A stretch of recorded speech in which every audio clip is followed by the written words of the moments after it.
No jobs in America. It's a phrase you've probably heard thrown around on social media, on the news, and in everyday conversations. People are struggling. Resumes go unanswered. Job listings seem fake. Wages feel stuck in the past while the cost of living explodes. On the surface, the numbers say unemployment is low, but scratch even slightly beneath the surface, and the reality is very different. What's really happening in the American job market? Who's lying and who's getting left behind? This is the truth they don't want you to know. Let's start with the contradiction that confuses everyone. The official unemployment rate in the US hovers around 3.8%. That sounds great, right? But that number is misleading. It doesn't count discouraged workers who've given up looking. It doesn't account for underemployment, people stuck working part-time jobs when they want full-time careers. And it certainly doesn't factor in people juggling multiple low-wage gigs just to scrape by. So while the government says the job market is strong, millions of Americans are falling through the cracks. Take a walk through any major city or rural town and ask people what's really going on. You'll hear a very different story. People with degrees are driving Ubers. Skilled workers are struggling to find stable work. Entire industries have disappeared, automated, or been offshored. A 4-year college diploma doesn't guarantee anything anymore. And if you're over 50, the chances of finding a new job that pays what your last one did are slim to none. The reality: this isn't a worker shortage, it's a quality job shortage. So what changed a lot? Over the past 40 years, the American economy has transformed, and not in a way that benefits the average worker. In the 1970s and 80s, most Americans could find jobs that offered a living wage, benefits, and stability, often without a college degree. Manufacturing was booming, unions were strong, and blue-collar work was respected. But then came globalization. Corporations moved production overseas to chase cheap labor.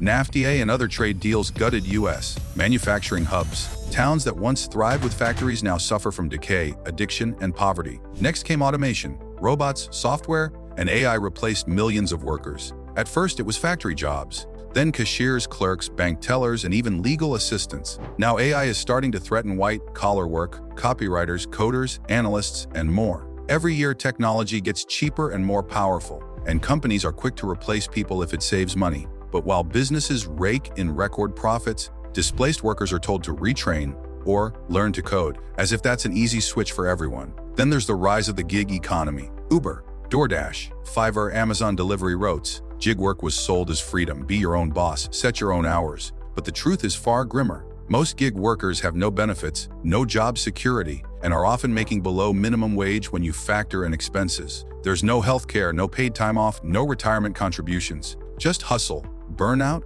and algorithms that decide your fate. It's work, yes, but it's not the kind of work that builds a future. Meanwhile, traditional employment has also been hollowed out. Wages have barely budged in real terms since the 1970s, even as productivity has soared. That means companies are squeezing more out of workers while paying them relatively less.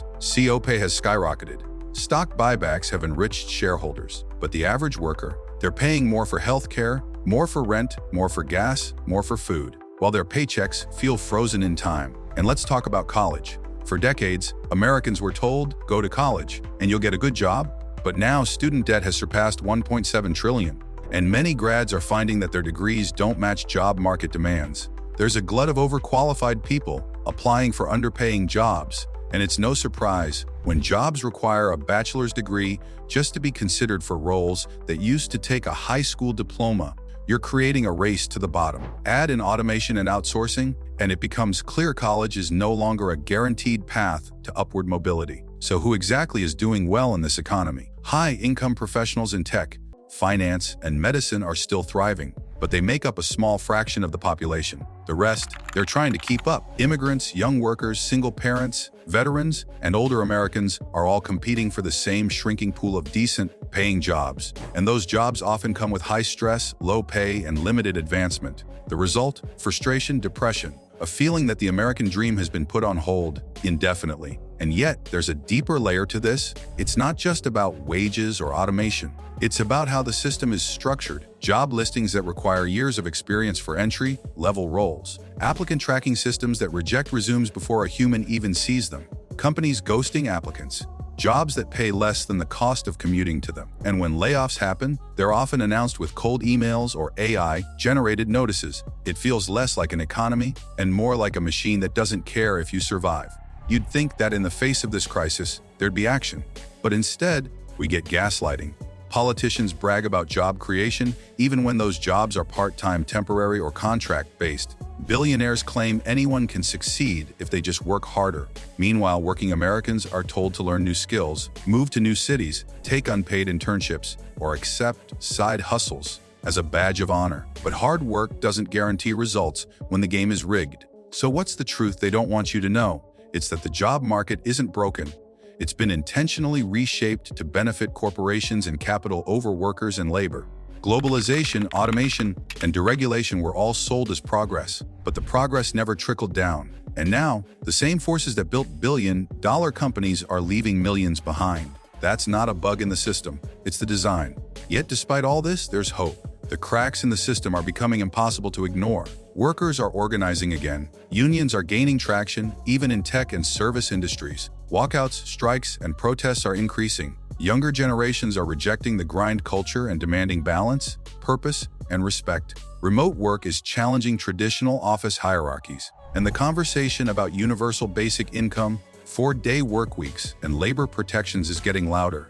But meaningful change won't happen on its own. It requires acknowledging the problem, resisting the lies, and demanding better wages, better treatment, better opportunities. A real social safety net, a healthcare system that doesn't tie your well-being to your job, and an economy that serves people, not just profits. To be clear, America isn't out of jobs, but it's out of jobs that offer dignity, growth, and a future. It's out of systems that reward loyalty and long-term effort. It's out of patience for a workforce that's been abused, undervalued, and overworked for far too long. And if we don't address that soon, we're not just facing a job crisis, we're facing a societal breakdown. So if you're out of work, underemployed, or stuck in a job that doesn't value you, you're not alone. You're not lazy. You're not broken.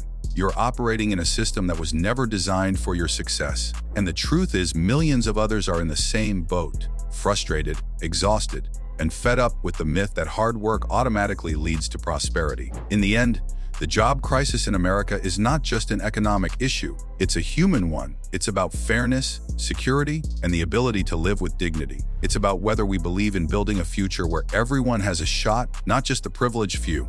And until we confront that head on, we'll keep asking, where are the jobs? When the real question is, why is the system hiding them?